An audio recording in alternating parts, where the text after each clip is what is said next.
why did you write that Red Lake, Minnesota was the worst place to live?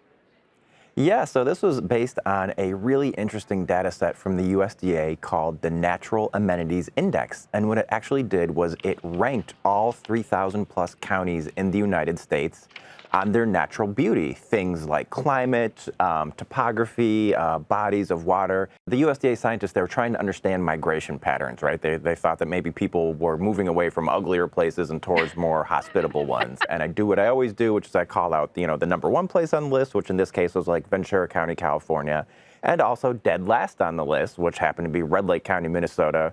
Little place in the middle of nowhere I had never heard of in my life, never even set foot in Minnesota in my life. And so I kind of tossed in this line about it and published a story, and I figured, okay, that was, that'd be it. On to the next thing.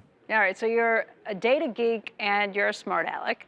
You write this, and what happens? The feedback was pretty fast and furious, right?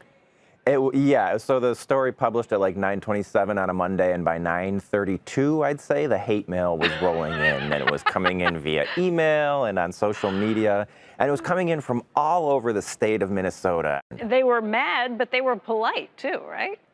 They were extremely polite, and that's kind of the Minnesota way. That's part of who they are. They take pride in this idea of Minnesota nice, and kind of a lot of people were pitching in on it. The local newspapers picked up on it, and the state senators picked up on it. I had Amy Klobuchar sending me pictures on Facebook all afternoon one day, being like, "Look at this place. This is nice, and look at this place." So it turned into this whole thing. How did you move there? How did that come about?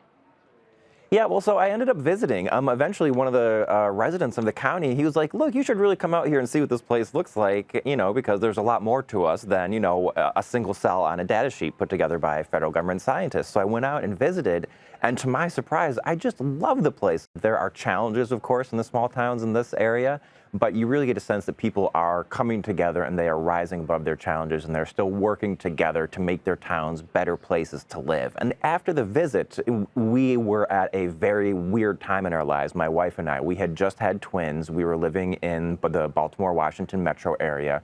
I was commuting 90 minutes a day each day to work. So that's 3 hours a day, 15 hours a week. I was never seeing the kids. We were never seeing each other. My wife was working a high-powered government job. We were living in a tiny 800-square-foot row house because that's all we could afford. So like many, many families that I've talked to, these kind of financial pressures of living in these city areas to be close to our jobs, they were just pulling us apart. And eventually my mom was like, "Well, you're having all these problems in Maryland.